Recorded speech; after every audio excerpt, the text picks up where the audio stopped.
Hello friend, कैसे हो? I hope अच्छे होंगे। स्वागत करते हैं, खुशामदीद करते हैं अपने YouTube channel MS study GS point पे। दोस्तों, जैसा कि आपको पता है कि हम आपको NCERT कक्षा 6 से 12 तक का सामाजिक विज्ञान नागरिक शास्त्र जो अध्यायवार सॉल्व पेपर है, जो आपके BPSC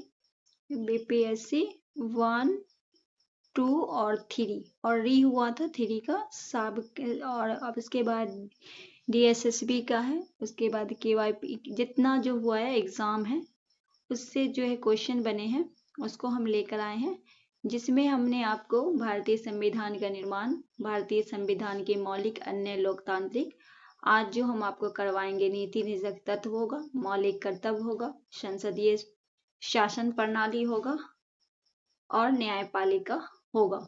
ठीक है, तो चलिए बढ़ते हैं क्वेश्चन की ओर। चैनल पर नए हैं, पहली बार देख रहे हैं तो चैनल को सब्सक्राइब कर लीजिएगा, बेल आइकन प्रेस कर लीजिएगा। तो चलिए बढ़ते हैं क्वेश्चन की ओर।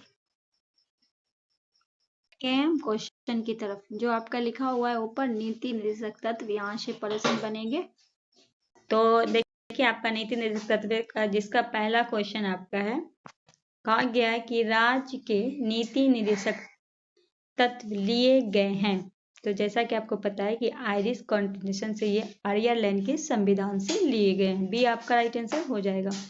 ये आपका BPSC TDR 2 एग्जाम में पूछा गया क्लास 6 to 8 में। कहा गया भारतीय संविधान के भाग 4 अनुच्छेद 36 से 51 तक राज्य के नीति निदेशक तत्व का वर्णन किया गया है। इसे आयरलैंड के संविधान से लिया गया है। नीति निदेशक तत्व हमारे संविधान का एक प्रमुख विशेषता है। नेक्स्ट है, कहा गया भारतीय संविधान के राज्य के नीति निदेशक तत्व संदर्भ में निम्नलिखित में कौन सा कथन सही है? पहला है, वे किसी भी न्यायालय द्वारा प्रवर्तनीय नहीं है। दूसरा है, इन तत्वों को एक राज्य में कानून बनाने के लिए लागू किया जाता है। तीसरा है, अनुच्छेद 51 संविधान के अंतिम निर्देशक तत्व का व्यक्त करता है। केवल 2 3, केवल 1 2 3, केवल 3, केवल 1 3 या केवल 3। तो राइट आंसर क्या लगाएंगे? राइट आंसर बी लगाएंगे। आपका जो तीनों है ये बात सही है, तो बी आपका राइट आंसर हो जाएगा। कहा गया निदेशक तत्व के संबंध में निम्नलिखित में तीनों कथन सत्य है। नीति निदेशक तत्व का वर्णन संविधान के भाग 4 के तहत अनुच्छेद 36 से 51 तक किया गया है। अनुच्छेद 37 के अनुसार इस भाग में अंतर्विष्ट उपबंध किसी न्यायालय द्वारा प्रवर्तनीय नहीं होंगे, किंतु फिर भी इनमें अधिकाधिक तत्व देश के शासन में मूलभूत और विधि बनाने में इन तत्वों को लागू करना राज्य का कर्तव्य होगा। नेक्स्ट क्वेश्चन है, निम्नलिखित में कौन सा नीति निर्देशक सिद्धांत भारतीय संविधान में वर्णित नहीं है? तो कहा गया समान न्याय एवं निशुल्क विधि सहायता, ये है। कृषि एवं पशुपालन संगठन, ये भी है। ग्रामीण बैंक के प्रचार प्रसार, ये नहीं है। तो सी आपका राइट आंसर हो जाएगा। कहा गया ग्रामीण बैंक का प्रचार प्रसार करना भारतीय संविधान के नीति निर्देशक सिद्धांत में शामिल नहीं है। अन्य कि सभी विकल्प भारतीय संविधान के नीति निर्देशक तत्व में शामिल है। उल्लेखनीय है कि राज्य के नीति निर्देशक तत्व का उल्लेख संविधान के भाग 4 के अनुच्छेद 36 से 51 तक किया गया है। इसे आयरलैंड के संविधान से ग्रहण किया गया। नीति निर्देशक तत्व किसी न्याय द्वारा बाध्यकारी रूप से लागू नहीं कराया जा सकता। इसके माध्यम से भारतीय राजस्व के लोक कल्याणकारी के स्वरूप स्पष्ट करने का प्रयास किया गया है। नेक्स्ट क्वेश्चन है, भारतीय संविधान का कौन सा अनुच्छेद निदेशक तत्व का प्रयोग के बारे में बताता है? 37, 29। तो राइट आंसर क्या लगाएंगे? ए हो जाएगा अनुच्छेद 37। कहा गया है कि राज्य के नीति निर्देशक तत्व मतलब DPSP का अवधारणा तो स्पेनिश संविधान से लिया गया था और इसे आयरिश संविधान में शामिल किया गया था। भारतीय संविधान में इसे आयरलैंड से लिया गया है। DSPS भारतीय संविधान के भाग 4 अनुच्छेद 36 से 51 में निहित है। अनुच्छेद 37 की बात करें तो भारतीय संविधान में निदेशक तत्व का अनुप्रयोग से संबंधित है। निदेशक तत्व का उल्लेख लोगों की सामाजिक आर्थिक निष्पक्षता सुनिश्चित करना और भारत के एक कल्याणकारी राज्य बनाने का है। संविधान अनुच्छेद 37 में कहा गया है कि निदेशक तत्व देश के शासन में मूलभूत है और विधि निर्माण में इन तत्वों को लागू करना राज्य का कर्तव्य होगा। नेक्स्ट है, भारत में प्रत्येक नागरिक के मूल कर्तव्य हमारे संविधान में निम्न में किस संवैधानिक संशोधन से जोड़ा गया है? तो राइट आंसर लगाएंगे आपका 42वां संविधान संशोधन ये कब हुआ था? 1976 में हुआ था। तो ये आपका राइट आंसर हो जाएगा। कहा गया है कि मौलिक कर्तव्य का विचार रूस के संविधान से प्रेरित है। कहाँ से लिया गया? रूस के संविधान से। इसे 42वें संविधान संशोधन अधिनियम 1976 के द्वारा स्वर्ण सिंह समिति की सिफारिश पे संविधान के भाग 4 के ए में जोड़ा गया था, शामिल किया गया था। मूल रूप से मौलिक कर्तव्य की संख्या 10 थी। बाद में 46वें संविधान संशोधन अधिनियम 2002 ये शिक्षा से आया था। 14 साल से 18 साल के बच्चे का था, माध्यम से कर्तव्य जोड़ा गया था। वर्तमान में मौलिक अगर वर्तमान में पूछे तो कितने हैं? 11 है। शुरू में 10 थे। कहा गया किस संविधान संशोधन अधिनियम ने भारतीय संविधान में मूल कर्तव्य को जोड़ा था? ये लगाएंगे 42वां संविधान संशोधन। कहा गया है कि 42वें संविधान संशोधन 1976 में सरदार सिंह स्वर्ण समिति की सिफारिश पर 10 मौलिक कर्तव्यों को संविधान में जोड़ा गया। संविधान के अनुच्छेद 51 के ए में 10 मौलिक कर्तव्य को रखा गया था। इसके अलावा संविधान के 86वें संशोधन द्वारा 6 से 14 सॉरी मैं गलत बता दी थी, कर्तव्य जोड़ा गया था। इस कर्तव्य में अनुसार 6 से 14 वर्ष की आयु वाले बच्चे को निःशुल्क शिक्षा दिया गया। नेक्स्ट क्वेश्चन है, कहा गया किस संशोधन अधिनियम द्वारा संविधान में मौलिक कर्तव्य 1976 जोड़ा गया? सी लगाएंगे 42वां संविधान संशोधन।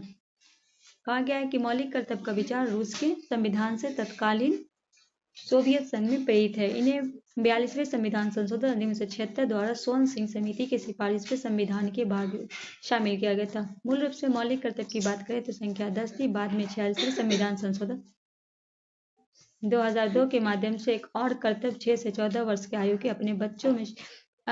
अपने बच्चे को शिक्षा में अवसर उपलब्ध कराने से जोड़ा गया था। नेक्स्ट है, निम्नलिखित में कौन सा संसदीय लोकतंत्र का एक आवश्यक संस्था नहीं है? तो योजना आयोग। अब इसी के जगह पे आ गया है नीति आयोग।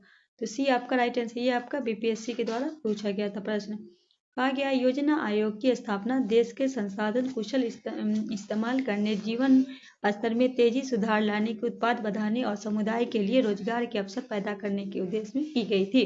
अतः यह एक सरकारी संस्था है जो लोकतंत्र के लिए कोई आवश्यक शर्त नहीं है। चुनाव आयोग, निष्पक्ष मीडिया और न्यायपालिका आदि लोकतंत्र का महत्वपूर्ण आधार स्तंभ के शुमार है। नेक्स्ट है, राज्यसभा का कार्यकाल होता है। तो यह एक अस्थायी सदन होता है। राज्यसभा क्या है? एक अस्थायी सदन है। तो सी आपका राइट आंसर हो जाएगा। कहा गया कि राज्यसभा एक अस्थायी सदन है, इससे भंग नहीं किया जा सकता। यद्यपि एक तिहाई सदस्य प्रत्येक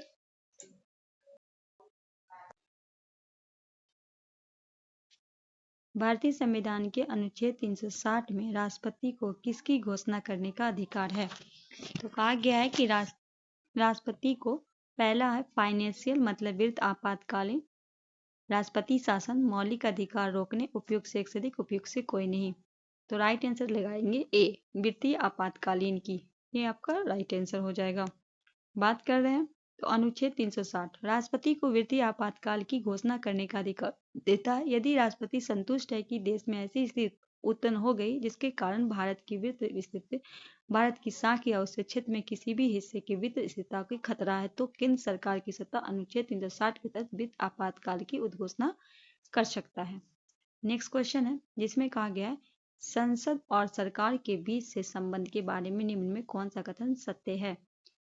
तो कहा गया है, इसमें कहा गया संसद सरकार पर नियंत्रण रखती है। ये भी आपका राइट आंसर हो जाएगा। दुनिया भर में संसद सरकार चलाने वाले को नियंत्रित करने के लिए कुछ अधिकारियों का प्रयोग करती है। भारत जैसे देश में उसे सीधा और पूर्ण नियंत्रण हासिल करता है। संसद के पुनः समर्थन की स्थिति में सरकार चलाने का वाले फैसला कर सकते हैं। नेक्स्ट क्वेश्चन है जिसमें कहा गया है कि भारत के रक्षा बलों को सुप्रीम कमांडर कौन होता है? ए हो जाएगा राष्ट्रपति। ये आपका राइट आंसर। राष्ट्रपति भारत के सैन्य बलों का सर्वोच्च सेनापति है। इस क्षमता में वह थल सेना, जल व वायु सेना के प्रमुख की नियुक्ति करता है। वह युद्ध या इसकी समाप्ति की घोषणा करता है, किंतु यह संसद की अनुमति के अनुसार होता है। नेक्स्ट क्वेश्चन में कहा गया राज्यसभा में राज्यों की प्रतिनिधित्व किसके आधार पर किया जाता है? आपके सामने ऑप्शन है, इसका राइट आंसर हो जाएगा उसकी आबादी के अनुपात सीटों की दी जाती है। सी आपका राइट आंसर हो जाएगा। वही नेक्स्ट क्वेश्चन की ओर बढ़ते हैं। भारत में राष्ट्रपति और राज्यपाल दोनों को उनके द्वारा सलाह दी जाती है, तो मंत्री परिषद के द्वारा। डी आपका राइट आंसर हो जाएगा। कहा गया है कि संविधान के अनुच्छेद 74 के में कहा गया है कि राष्ट्रपति को सहायता सलाह देने के लिए एक मंत्री परिषद होगी। कितने में कहा गया? 74 के ए में कहा गया, जिसका मुखिया प्रधानमंत्री होगा। अनुच्छेद 163 में संविधान राज्यपाल को सहायता और सलाह देने के लिए मुख्यमंत्री के साथ मंत्रिपरिषद की स्थापना करता है। इसलिए भारत में राष्ट्रपति और राज्यपाल दोनों को उनकी मंत्रिपरिषद की सलाह दी जाती है। नेक्स्ट क्वेश्चन कह रहा है कौन सा अनुच्छेद संसद में सचिवालय से संबंधित है? अनुच्छेद 98। डी आपका राइट आंसर होगा। अनुच्छेद 98 संसद के सचिवालय से संबंधित है। इसमें कहा गया है कि संसद में प्रत्येक सदन में एक अलग सचिवालय कर्मचारी वर्ग होगा। संसद के किसी भी सदन के सचिवालय कर्मचारी संसद द्वारा निर्धारित प्रतिनिधि सेवा आवश्यकता के अधीन है। अनुच्छेद 100 में सदनों की मतदान रिक्ति और कोरम के बावजूद कार्य करने के लिए सदनों की शक्ति संबंधित है। अनुच्छेद 101 में सीटों की रिक्ति की संबंधित है। अनुच्छेद 102 में सदस्यता के लिए आयोग की संबंधित है। नेक्स्ट क्वेश्चन करा इनमें से कौन राजकोषीय नीति को बनाता है? तो कौन बनाता है? वित्त मंत्रालय, भारतीय सुरक्षा एवं विनिमय बोर्ड, नीति आयोग या रिजर्व बैंक ऑफ इंडिया। तो राइट आंसर की बात अगर हम करेंगे तो पहले तो इसका राइट आंसर हो जाएगा वित्त मंत्रालय के द्वारा। ये आपका राइट आंसर हो जाएगा। कहा गया कि भारत में राजकोषीय नीति वित्त मंत्रालय भारत सरकार के द्वारा तैयार की जाती है। इस मंत्रालय में 6 विभाग शामिल होते हैं: आर्थिक मामले विभाग, व्यय विभाग, राजस्व विभाग, निवेश और सार्वजनिक संपत्ति प्रबंधन विभाग, वित्त सेवा विभाग, लोक उद्यम। इस प्रकार राजकोषीय नीति सरकार को राजस्व और व्यय नीति से संबंधित है। नेक्स्ट क्वेश्चन है संसद के लिए भारतीय संविधान विभिन्न शब्दावली का प्रयोग किया जाता है। निम्नलिखित में कौन सा गलत अर्थ है? कहा गया पहला कहा गया कि स्थगन सदन की बैठक या कार्यवाही एक समय के सदन के पुनः बैठक के लिए दूसरे समय तक स्थगन। दूसरा कहा गया सत्रावसान का अर्थ है लोकसभा अध्यक्ष द्वारा किए गए आदेश द्वारा सत्र का समापन। तीसरे में कहा गया है कि सदन के विखंडन भंग का अर्थ है राष्ट्रपति द्वारा दिए गए आदेश द्वारा 5 वर्षों की समाप्ति पर लोकसभा का कार्य की समाप्ति। दिए गए विकल्पों में कोई नहीं। तो बी आपका राइट आंसर हो जाएगा कि कहा गया इनमें से कौन गलत है। तो बी आपका गलत है। अब क्यों गलत है तो देख लीजिए। कहा गया है कि संसद के प्रयुक्त शब्द सत्रावसान का अर्थ है सत्रावन द्वारा केवल बैठक बल्कि नहीं सदन के सत्र को भी समाप्त किया जाता है। सत्रावन की कार्यवाही राष्ट्रपति के द्वारा की जाती है। सत्रावन और पुनः बैठक होने तक समय के अवकाश कहा जाता है। सत्रावन का आशय सत्र का समाप्त होना न कि विखंडन। लोकसभा के मामले में व्यक्ति राज्यसभा को भंग नहीं हो सकती। नेक्स्ट है कहा गया है भारतीय संसद में गलत विशेष को ज्ञात करें। यह द्विसदनीय विधायिका या एक राष्ट्र स्तरीय बहस मंच है। इसका हो जाएगा राष्ट्रपति संसद की सहमति के बिना कानून बना सकता है। बिल्कुल नहीं बनाता। जब तक संसद सहमति नहीं देगा कानून नहीं बनाया जा सकता। ठीक है। नेक्स्ट क्वेश्चन है संसद की शक्ति के बारे में कौन सा कथन गलत है?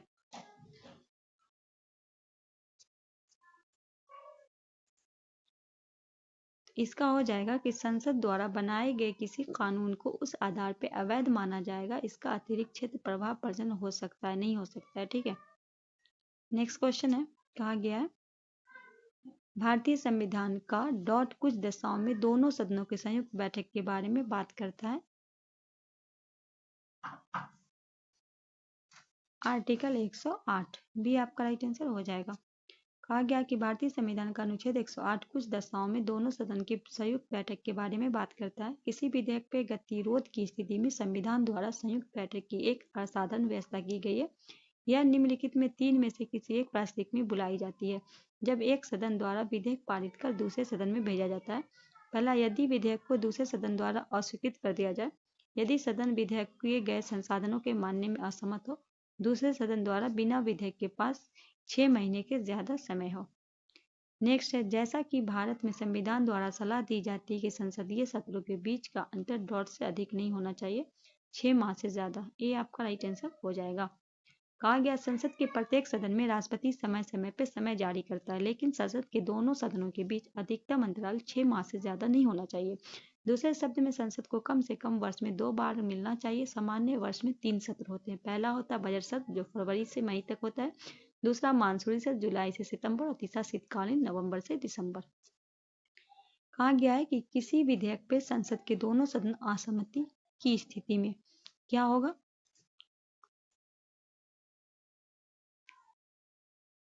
तो संसद के दोनों सदनों की एक संयुक्त बैठक बुलाई जा सकती है। 1 तो ये राइट आंसर हो जाएगा सिर्फ ये पहला आपका सही है। ठीक है, क्या सही है? तो पहला आपका सही है, तो राइट आंसर डी हो जाएगा। देखिए कहा गया कि विधानसभा के सदस्य का चुनाव सीधे जनता के द्वारा चुने जाते निर्वाचक मंडल द्वारा भारत के राष्ट्रपति का चुनाव किया जाता है। नेक्स्ट क्वेश्चन है, कहा गया इसका निर्णय कौन करता है कि विधेयक धन विधेयक है या नहीं? ये किया जाता है लोकसभा के स्पीकर के द्वारा। सी आपका राइट आंसर हो जाएगा। कहा गया कोई विधेयक विधेयक है या नहीं, इस पे अंतिम निर्णायक जो होता है लोकसभा के अध्यक्ष का होता है। अनुच्छेद 110 के अंतर्गत धन विधेयक को परिभाषित किया गया है। धन विधेयक राष्ट्रपति के पूर्ण अनुमति से पहले लोकसभा में ही पेश किया जाता है। राज्यसभा धन विधेयक को केवल 14 दिन तक रोक सकती है। नेक्स्ट क्वेश्चन है, कहा गया भारत के संसद की संयुक्त बैठक की अध्यक्षता कौन करता है?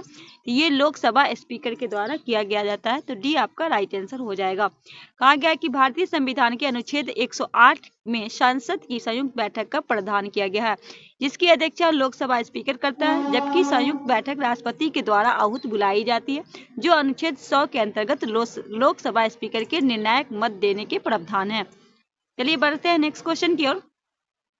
नेक्स्ट क्वेश्चन कह रहा है कि भारत के राष्ट्रपति को उसके पद से डॉट के द्वारा हटाया जा सकता है, तो संसद के द्वारा हटाया जा सकता है। डी आपका राइट आंसर हो जाएगा। कहा गया है कि भारत के राष्ट्रपति को उसके पद से संसद के द्वारा महाभियोग के प्रस्ताव पारित करके हटाया जा सकता है। महाभियोग के एक अर्ध न्यायिक प्रक्रिया है, जो भारतीय संविधान अनुच्छेद 61 में राष्ट्रपति पे महाभियोग की से संबंधित है। ठीक है, नेक्स्ट क्वेश्चन कहा गया है कि भारत के संदर्भ में इन कथनों पर विचार करें। आपका स्टेटस मतलब कथन, सेंटेंस जो आपका स्टेटमेंट जो है आपका पहला है, जिसे कथन बोलते हैं। राष्ट्रपति राष्ट्राध्यक्ष होता है और औपचारिक रूप से देश का सबसे बड़ा अधिकारी होता है। स्टेटमेंट 2 बोल रहा है कि प्रधानमंत्री सरकार का प्रमुख होता है और दरअसल राष्ट्रपति की ओर से अधिकांश अधिकार इस्तेमाल करता है। इनमें से कौन आपका सही है? कहा गया है कि एक जो है वो आपका बिल्कुल सही है, पर 2 जो है आपका गलत है। तो एक सही है और 2 गलत है, तो सी आपका राइट आंसर हो जाएगा। कहा गया है कि राष्ट्रपति अध्यक्ष होता है और औपचारिक रूप से देश का सबसे बड़ा अधिकारी होता है, और जहां प्रधानमंत्री सरकार का प्रमुख होता है वहां राष्ट्रपति राष्ट्र अध्यक्ष होता है। हमारी राजनीतिक व्यवस्था राज्य अध्यक्ष केवल नाम के अधिकारों का प्रयोग करता है। नेक्स्ट है, नीचे दिए गए विकल्पों में कौन राज्य और राज्यसभा के सीटों का सही मिलान है? तो पहला कहा गया है कि आंध्र प्रदेश में 16, गुजरात में 18, तमिलनाडु में 10, राजस्थान में 19, आंध्र प्रदेश में 11 और गुजरात में 11, तमिलनाडु में 18, राजस्थान में 10। और कथन सी में कह रहा है कि आंध्र प्रदेश में 18, गुजरात में 18, तमिलनाडु में 12, राजस्थान में 31। और ऑप्शन 3 में है आंध्र प्रदेश में 11, गुजरात में 16, तमिलनाडु में 18, राजस्थान में 19। कौन सा आपका सही है? तो आंध्र प्रदेश में 11 है, गुजरात में 11 है और तमिलनाडु में 18 है और राजस्थान में 10 है। बी आपका राइट आंसर हो जाएगा। सामने आप देख रहे होंगे, कहा गया है कि संविधान के अनुच्छेद 80 के अंतर्गत राज्यसभा में अधिकतम सदस्य संख्या 250 है, जिसमें 238 संघ राज्य क्षेत्र एवं राज्य के तथा 12 सदस्य राष्ट्रपति के द्वारा निर्देशित मतलब मनोनीत किए जाते हैं। तो राइट आंसर बी हो जाएगा। नेक्स्ट क्वेश्चन है, कहा गया लोकसभा और राज्यसभा में प्रश्नकाल की अवधि कितनी होती है, कितने समय की होती है, ये पूछा गया है। तो जो होती है वो आपका हो जाएगा 1 आवर बिफोर सेशन, मतलब सत्र के 1 घंटे पहले। सी आपका राइट आंसर हो जाएगा। कहा गया संसद सत्र की बैठक के प्रथम घंटा प्रश्नकाल के लिए होता है। प्रश्नकाल में पूछे प्रश्नों का उत्तर सामान्य मंत्रियों के द्वारा दिया जाता है। इसमें 3 प्रकार का प्रश्न होता है। पहला होता है तांत्रिक प्रश्न, दूसरा होता है अतांत्रिक प्रश्न और तीसरा होता है अल्प सूचना प्रश्न। प्रश्न काल के तुरंत बाद शून्य काल शुरू होता है। यह 12 बजे शुरू होता है। इसमें संसद सदस्य बिना पूर्व सूचना के मामले को उठा सकते हैं। नेक्स्ट है, किस राज्य में लोकसभा की अधिकतम सीट है? पश्चिम बंगाल, महाराष्ट्र, बिहार, आंध्र प्रदेश। तो बिहार में कितना है? 40 है, महाराष्ट्र में 48 है, पश्चिम बंगाल में 42 है। तो राइट आंसर क्या लगाइएगा? महाराष्ट्र में कितना है? 48 है। कहा गया पश्चिम बंगाल में 42 है, महाराष्ट्र में 48 है, बिहार में 40 है, आंध्र प्रदेश में 25 है। नेक्स्ट है, राज्यसभा का कार्यकाल कितने का होता है? तो ये होता है, यह एक अस्थायी सदन है ये आपका बीपीएससी टीडीआर 2 में पूछा गया है, बी आपका राइट आंसर होगा। नेक्स्ट है, संसद की समयावधि को बढ़ाने के लिए निम्न में कौन सा कथन सही है। पहले का, इसको एक बार में आपातकाल में 8 माह तक के लिए बढ़ाया जा सकता है। दूसरा, इसको एक बार में आपातकाल में 1 वर्ष तक के लिए बढ़ाया जा सकता है। तीसरे में कहा गया, इसको आपातकाल में के रूप में जानने के बाद 6 माह तक बढ़ाया जा सकता है। उपयुक्त से एक से अधिक, उपयुक्त से। ये बीपीएससी टीडीआर 2 में पूछा गया प्रश्न था, तो इसका हो जाएगा क्वेश्चन का थोड़ा सा, आपातकाल के दौरान जो है 1 से अधिक होगा। ठीक है, क्या हो जाएगा आपका राइट आंसर।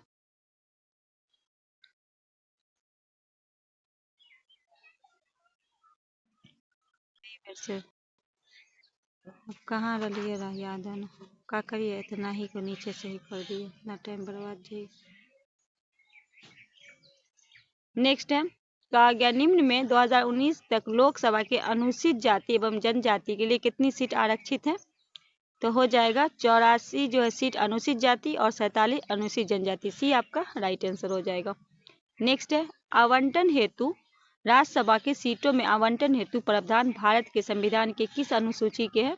तो चतुर मतलब चौथी अनुसूची। ए आपका राइट आंसर हो जाएगा। नेक्स्ट क्वेश्चन है, जिसमें कहा गया है कि धन विधेयक राज्यसभा में भारत के अंतर्गत पुनः स्थापित नहीं किया जा सकता। यह प्रावधान भारत के संविधान के किस अनुच्छेद के तहत है। ये जो है आपका अनुच्छेद 110 के तहत, आर्टिकल 110। ए आपका राइट। ये आपका री एग्जाम में पूछा गया। कहा गया कि भारत के संविधान अनुच्छेद 110 के तहत धन विधेयक सर्वप्रथम लोकसभा में ही प्रस्तुत किया जा सकता है, उसके बाद राज्यसभा में प्रस्तुत किया जा सकता है। राज्यसभा ने 14 दिन के अंदर इसे स्वीकृति देनी होती है, अथवा इसे राज्यसभा द्वारा पारित माना जाएगा। कहा गया अगर 14 दिन में अगर नहीं मतलब दिया जाएगा तो पारित माना जाएगा। अनुच्छेद 109 में धन विधेयक के मामले में विशेष प्रक्रिया का प्रावधान है। अनुच्छेद 111 में विधेयकों पर राष्ट्रपति के वीटो का प्रावधान है। नेक्स्ट है, निम्न में लोकसभा का कोरम कौन सा है। तो लोकसभा का कोरम क्या है, ये आपका पूछा गया है। तो हो जाएगा, यह सदन के कुल संख्या का 1/10 है। ये बीपीएससी टीडीआर 3 के री एग्जाम में पूछा गया प्रश्न है। कहा गया है कि संविधान का लोकसभा और राज्यसभा दोनों के लिए कोरम हेतु सदस्य की संख्या कुल 1/10 होनी चाहिए। इस प्रकार लोकसभा की बैठक के संचालन हेतु कम से कम 55 सदस्य, जबकि राज्यसभा की बैठक के संचालन में कम से कम 25 सदस्य उपस्थित होनी चाहिए। नेक्स्ट क्वेश्चन है, जिसमें कहा गया निम्नलिखित में किसके सिफारिश के अलावा कोई भी धन विधेयक संसद में पेश नहीं किया जा सकता। वित्त मंत्री, लोकसभा अध्यक्ष, ऑप्शन है आपका प्रधानमंत्री, उपयुक्त से एक से अधिक, उपयुक्त से कोई नहीं। तो उपयुक्त से कोई नहीं होगा, क्योंकि कोई भी धन विधेयक जो होता है वो राष्ट्रपति की सिफारिश पे होता है। ऑप्शन में राष्ट्रपति नहीं है, तो इनमें से कोई नहीं के बाद प्रस्तुत किया जाता है। दोनों सदनों द्वारा पारित होने के बाद धन विधेयक को राष्ट्रपति के समक्ष प्रस्तुत किया जाता है। आगे है, कहा गया है कि संसद के सदस्यों को शपथ का प्रारूप भारत के संविधान के किस अनुसूची में पाया जाता है। तो शपथ का जो है आपका वो 3य अनुसूची में है। ए आपका राइट आंसर हो जाएगा। नेक्स्ट है, कहा गया निम्नलिखित में कौन सा भारतीय संसद का अंग नहीं है। तो न्यायपालिका नहीं, राष्ट्रपति होता है, लोकसभा होता है, राज्यसभा होता है, पर न्यायपालिका नहीं होता है। तो बी आपका राइट आंसर हो जाएगा। कहा गया है न्यायपालिका जो संसद का अंग नहीं है, बल्कि उसका स्वतंत्र अस्तित्व है। नेक्स्ट क्वेश्चन है, अवशिष्ट शक्तियां है क्या है। ऐसी शक्तियां हैं जो केवल राज्य के साथ निहित है, ऐसी शक्तियां जो राज्य और केंद्र दोनों के साथ निहित है। इसके बाद है केवल संघीय विधानमंडल के पास है, तो या केवल न्यायपालिका कानून बना सकती है। ये केवल जो है आपका संघीय विधानमंडल के कानून बना सकती है। सी आपका राइट आंसर हो जाएगा। नेक्स्ट क्वेश्चन है, जिसमें कहा गया लोकसभा और राज्यसभा बैठक के लिए अलग अलग सदन वाले भवन संसद भवन का उद्घाटन किसने किया था। तो लॉर्ड इवरिंग ने किया था। किसने किया था, लॉर्ड इवरिंग ने किया था। बी आपका राइट आंसर हो। कहा गया संसद भवन का उद्घाटन 1927 में लॉर्ड इवरिंग द्वारा किया गया था। भारत के संसद भवन में एक गुंबदकार संरचना और अर्धवृत्त कक्षाओं के साथ एक केंद्रीय हॉल है। संसद भवन में लोकसभा या सदन का निचला सदन और राज्यसभा के संसद का उच्च सदन, एक पुस्तकालय, 3 गोलाकार कक्ष में 144 स्तंभ पर सिंह द्वारा संरक्षित किया गया है। नेक्स्ट क्वेश्चन है, इनमें से कौन संसद की शक्ति नहीं है। इनमें से कौन है? पहला कहा गया है कि किसी राज्य के क्षेत्रफल को घटाना या बढ़ाना, दूसरा है किसी राज्य के नाम में परिवर्तन, तीसरा है किसी राज्य में कोई भाषा लागू करना, चौथा है राज्य की सीमाओं में परिवर्तन। इनमें से कौन संसद का नहीं है ये बताना है। तो आपका क्या होगा राइट आंसर? सी होगा, किसी राज्य में कोई भाषा लागू करना, ये आपका संसद का नहीं है। नेक्स्ट क्वेश्चन है, भारत में संघ के लिए एक संसद में डॉट होते हैं, तो क्या होते हैं? भारत के राष्ट्रपति भी होते हैं, राज्यसभा भी होते हैं, लोकसभा भी होते हैं। डी आपका राइट आंसर हो जाएगा। कहा गया है कि संविधान के भाग 5 अनुच्छेद 79 से 122 संसद संगठन संरचना अवधि अधिकारी प्रक्रिया विशेष अधिकार और शक्तियों से संबंधित है। संविधान के अनुच्छेद 79 के अनुसार संघ के लिए एक संसद होगी जो राष्ट्रपति और 2 सदनों राज्यसभा और लोकसभा मिलकर बनेगी। नेक्स्ट क्वेश्चन है, संविधान के अनुसार संघीय विद्यार्थी का निकाय को कहा जाता है? तो संसद कहा जाता है। तो क्या कहा जाता है? The parliament. सी आपका राइट आंसर हो जाएगा। नेक्स्ट है, निम्नलिखित में संसद के अंतर्गत कौन आता है? तो कौन आता है ये आपका संसद के अंतर्गत? तो उपयुक्त से एक से, राष्ट्रपति भी आते हैं, लोकसभा और राज्यसभा। तो डी हो जाएगा, उपयुक्त से एक से अधिक। नेक्स्ट है, संसद का कार्य है। तो संसद का क्या कार्य है? विधि का निर्माण करना, कार्यपालिका की नियुक्ति करना, वित्त मामले में नियंत्रण करना। तो डी हो जाएगा, उपयुक्त से एक से अधिक। नेक्स्ट है, एक साधारण विधेयक को प्रस्तावित किया जा सकता है संसद के किसी भी सदन में। सी आपका राइट आंसर हो जाएगा। नेक्स्ट है, धन विधेयक को प्रस्तावित किया जा सकता है केवल लोकसभा में। ये आपका राइट आंसर हो जाएगा। कहा गया है, भारतीय संविधान का अनुच्छेद 76 का संबंध किससे प्रावधान करता है? तो भारत के महान्यायवादी से। डी आपका राइट आंसर हो जाएगा। अनुच्छेद 81 जो है लोकसभा की रचना, अनुच्छेद 83 संसद के सदनों की अवधि, अनुच्छेद 87 राष्ट्रपति के विशेष भारतीय संसद में शामिल होते हैं। तो भारतीय संसद में कौन शामिल है आपका? बीपीएससी TDR2 में 9th 10th में पूछा गया है। तो राष्ट्रपति होते हैं, लोकसभा और राज्यसभा। सी आपका राइट आंसर हो जाएगा। नेक्स्ट है, भारतीय कैबिनेट की पहली महिला थी। भारतीय कैबिनेट की पहली महिला कौन थी? ये थी राजकुमारी अमृत कौर। बी आपका राइट आंसर हो जाएगा। नेक्स्ट है, निम्नलिखित में किसकी नियुक्ति भारत के राष्ट्रपति के द्वारा की जाती है? तो भारत के मुख्य न्यायाधीश की, उच्च न्यायालय के न्यायाधीश की, राज्य के निर्वाचन की। तो एक से अधिक हो जाएगा आपका राइट आंसर। सामने लिखा हुआ है कि भारतीय प्रधानमंत्री अन्य मंत्री के राष्ट्रपति के द्वारा किया जाता है, भारत के अटॉर्नी जनरल की, राज्य के राज्यपालों की, भारत के मुख्य न्यायाधीश की, उच्च न्यायालय के न्यायाधीश की। तो राइट आंसर क्या हो जाएगा? डी होगा, उपयुक्त से एक से अधिक। हाँ, ये दिया हुआ राज्य के निर्वाचन ये नहीं करते, ठीक है, पहला और दूसरा होगा, ए और बी हो जाएगा। नेक्स्ट क्वेश्चन है, भारत के प्रधानमंत्री का कार्यकाल होता है तो जब तक उसे लोकसभा के सदस्य के बहुमत का समर्थन प्राप्त हो। बी आपका राइट आंसर हो जाएगा। नेक्स्ट है, नीचे दिए कथन पे दिए गए ध्यान पूर्वक पढ़े और दिए गए विकल्पों में सहायता से सही उत्तर का चयन करें। पहला है, मतलब कह रहा है कि कार्यपालिका में केवल राष्ट्रपति, प्रधानमंत्री या मंत्री ही नहीं बल्कि उसके अंदर पूरा प्रशासनिक ढांचा भी शामिल है।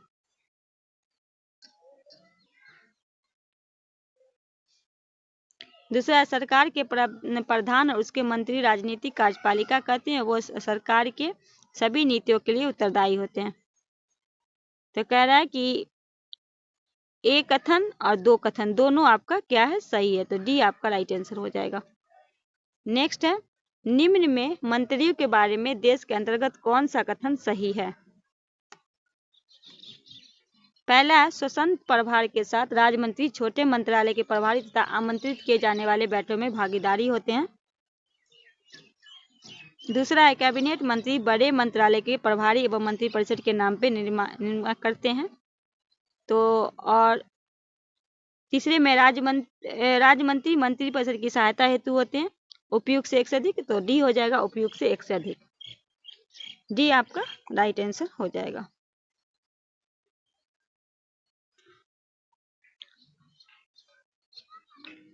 नेक्स्ट क्वेश्चन है, कौन सा संवैधानिक संशोधन भारत के राष्ट्रपति को मंत्री परिषद की सलाह के अनुसार कार्य करने के लिए बांधता है? तो क्या लगाएंगे? 42वां संविधान संशोधन, ये आपका राइट आंसर हो जाएगा। नेक्स्ट है, भारत के मंत्री परिषद में शामिल होते हैं, तो डी उपयुक्त से एक से कौन कौन सारे कैबिनेट मंत्री शामिल होते हैं? और ऑप्शन है आपका आगे, राज्य मंत्री होते हैं, उप मंत्री होते हैं, तो तीनों होते हैं, तो राइट आंसर क्या हो जाएगा? एक से अधिक। नेक्स्ट है, भारत के प्रधानमंत्री का कार्यकाल होता है कितने समय तक का? तो उसे लोकसभा के सदस्य का बहुमत समर्थन, जब तक उसे लोकसभा के बहुमत समर्थन हो तब तक का, बी आपका राइट आंसर हो जाएगा। नेक्स्ट है, भारत के नियंत्रक और महालेखा परीक्षक का कार्यकाल में प्रशासनिक व्यय डॉट प्रभावित होते हैं।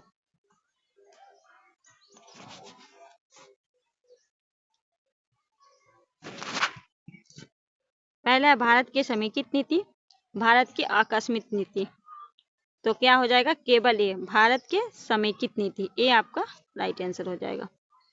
कहा गया कि भारत के नियंत्रक और महालेखा परीक्षक के कार्यकाल के प्रशासनिक व्यय भारत के समेकित नीति पर प्रभावित होते हैं। नियंत्रक एवं महालेखा परीक्षक की नियुक्ति राष्ट्रपति के द्वारा की जाती है। नियंत्रक महालेखा परीक्षक के कार्यकाल के प्रशासनिक व्यय जिनके अंतर्गत उस कार्यपालिका की सेवा करने वाले व्यक्ति को या उनके संबंध के संदेह या सभी वेतन भत्ते पेंशन भारत के संचित निधि पर प्रभावित होते हैं, अतः इन संसद में मतदान नहीं हो सकता। नेक्स्ट है, कहा गया है कि इन कथन को ध्यानपूर्वक पढ़ें और सही विकल्प का चयन करें। तो चलिए पढ़ते हैं क्या लिखा हुआ है। कहा गया किसी भी सामान्य कानून को पारित करने के लिए दोनों सदनों की जरूरत होती है, लेकिन अगर दोनों सदनों के बीच कोई मतभेद हो तो अंतिम फैसला दोनों के संयुक्त अधिवेशन में किया जाता है। दूसरे में कहा गया है कि संयुक्त अधिवेशन में दोनों सदनों के सदस्य एक साथ बैठते हैं। सदस्यों की संख्या कम होने के बावजूद राज्यसभा के विचार को प्राथमिकता मिलती है। तो क्या आपका सही है? तो एक सही है, पर आपका क्या है? दो गलत है। तो राइट आंसर क्या हो जाएगा? सी हो जाएगा। नेक्स्ट है, इन कथनों पर विचार से सही उत्तर का चयन करें। पहला है, राज्यसभा लोकसभा से ज्यादा प्रभावशाली होते हैं। दूसरे में कह रहा है, भारतीय संविधान में राज्यों के संबंध राज्यसभा को कुछ विशिष्ट अधिकार दिए गए हैं। तो एक गलत है, अब मतलब दो सही है, तो राइट आंसर डी हो जाएगा। कहा गया कि लोकसभा राज्यसभा से ज्यादा अधिकार प्राप्त है, हालांकि हमारे संविधान में राज्य के संबंध में राज्यसभा को कुल विशेष अधिकार दिए गए हैं। अनुच्छेद 249 के अंतर्गत राज्यसभा उपस्थित और मतदान करने वाले 2/3 सदस्यों की बहुमत से राज्य सूची में शामिल किसी भी विषय में राष्ट्रीय मत को घोषित कर सकती है। नेक्स्ट क्वेश्चन है, इन पर विचार करना है। पहला है, भारत में प्रधानमंत्री सबसे महत्वपूर्ण राजनीतिक संस्था है। भारत के प्रधानमंत्री के लिए प्रत्येक चुनाव होते हैं। तो क्या है? ये सही है, परंतु क्या है? दो गलत है। कहा गया भारत के प्रधानमंत्री में सबसे महत्वपूर्ण राजनीतिक संस्था है, फिर भी प्रधानमंत्री के लिए कोई प्रत्येक चुनाव नहीं होता है। राष्ट्रपति प्रधानमंत्री की नियुक्ति करता है, लेकिन राष्ट्रपति अपनी मर्जी से किसी को प्रधानमंत्री नियुक्त नहीं कर सकते। राष्ट्रपति लोकसभा में बहुमत वाली पार्टियों के गठबंधन के नेताओं को प्रधानमंत्री नियुक्त करता है। अगर किसी एक पार्टी या गठबंधन को बहुमत हासिल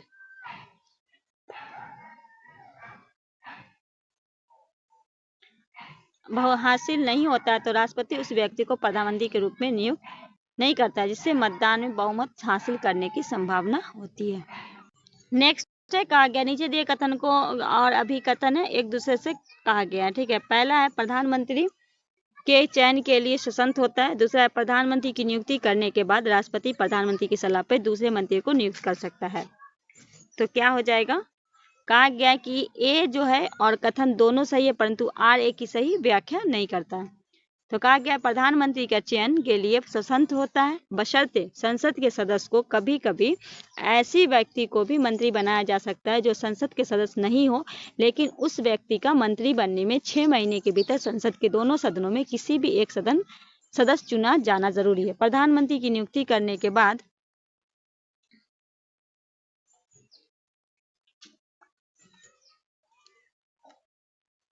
करने के बाद राष्ट्रपति प्रधानमंत्री की सलाह पे दूसरे मंत्री की नियुक्ति करते हैं। मंत्री अमूमन उसी पार्टी का गठबंधन होता है जिसमें लोकसभा की बहुमत हासिल हो। नेक्स्ट क्वेश्चन का गया, निम्नलिखित में कौन सा कार्यपालिका का हिस्सा नहीं है?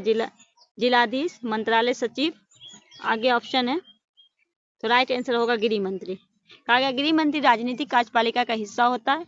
किसी लोकतांत्रिक देश कार्यपालिका के दो हिस्से होते हैं। जनता द्वारा खास अवधि तक के लिए निर्वाचित लोगों के राजनीतिक कार्यपालिका कहते हैं। ये राजनीतिक व्यक्ति होते हैं जो बड़े फैसले करते हैं। दूसरी ओर जिन्हें लंबे समय के लिए नियुक्त किया जाता है उन्हें अस्थायी कार्यपालिका या प्रशासनिक सेवक कहते हैं। लोक सेवाओं में काम करने वाले लोगों को सिविल सर्वेंट या नौकरशाह कहते हैं। वे सत्ताधारी पार्टी के बदले बावजूद अपने पद पे रहते हैं। नेक्स्ट कहा गया, धन विधेयक के बारे में कौन सा कथन असत्य है?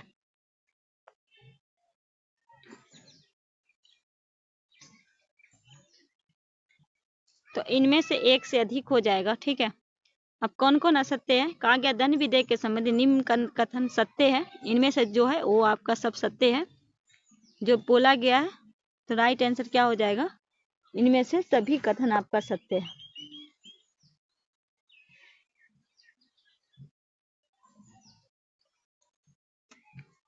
तो देखते हैं, कहा गया यह वित्त मामले के संबंधित है। कोई विधेयक धन विधेयक है अथवा नहीं, इसे लोकसभा अध्यक्ष द्वारा प्रमाणित किया जाता है। धन विधेयक राष्ट्रपति की अनुशंसा पर केवल लोकसभा में प्रस्तुत किया जाता है। धन विधेयक के संबंध में राज्यसभा की शक्तियां सीमित है। यह धन विधेयक की अस्वीकृति संशोधन नहीं कर सकती, सिर्फ 14 दिन में विलंब कर सकती है। राज्यसभा केवल सिफारिश कर सकती है। तो चलिए आज के वीडियो को हम यही समाप्त करते हैं। लॉन्ग हो जाएगा क्योंकि डिटेलिंग के साथ करवाए हैं, कल इससे आगे का हम करवाएंगे। चलिए आज की वीडियो करते हैं यही समाप्त। मिलते हैं नेक्स्ट वीडियो में, तब तक के लिए हमें दीजिए इजाजत। अल्लाह हाफिज़।